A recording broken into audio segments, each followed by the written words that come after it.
Assalamu alaikum, I'm Aisha and you're watching SAMAA News. Here are today's headlines.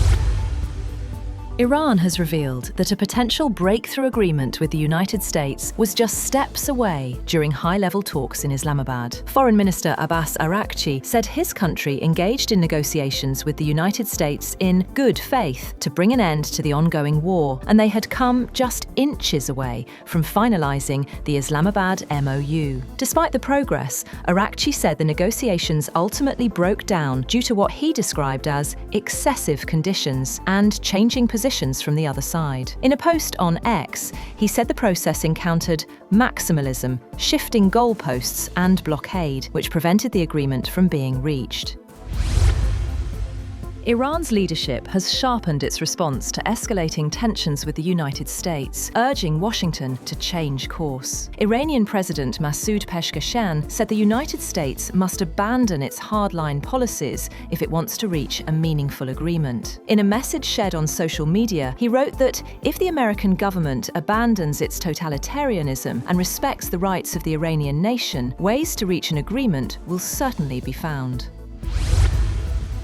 President Donald Trump says the U.S. Navy will begin blockading the Strait of Hormuz after talks with Iran failed to reach a deal. In a social media post, he said American forces would target vessels paying tolls to Iran and move to clear mines in the waterway. The move raises tensions further, putting a fragile ceasefire at risk and heightening concerns over global energy supplies.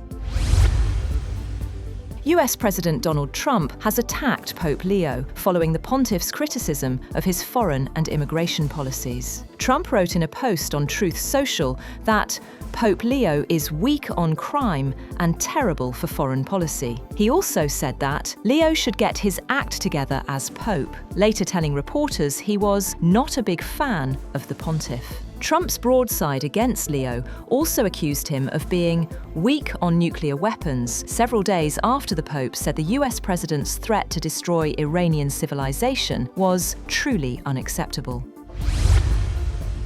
The United Kingdom has decided not to participate in a US-led military blockade of Iran through the Strait of Hormuz, distancing itself from escalating tensions in the region following failed peace talks. The UK government has made it clear that British naval ships and soldiers will not be used to block Iranian ports. A government spokesperson said Britain would instead continue to support freedom of navigation and the opening of the Strait of Hormuz, stressing its importance for the global economy and domestic cost of living. The UK will, however, maintain its existing military presence in the region.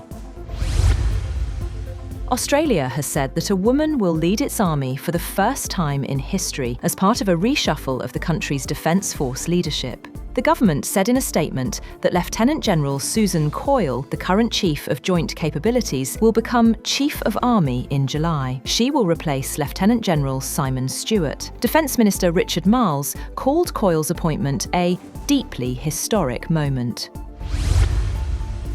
Oil prices have jumped above $100 a barrel as the US Navy prepared to block ships from reaching Iran via the Strait of Hormuz. Brent crude futures rose $6.71, or 7.05% to $101.91 a barrel after settling 0.75% lower on Friday. US West Texas Intermediate was at $104.16 a barrel, up $7.59, or 7.86%, following a 1.33% loss in the previous session. That's all for now. For more updates, visit www.samaa.tv. Thank you for watching SAMAA News.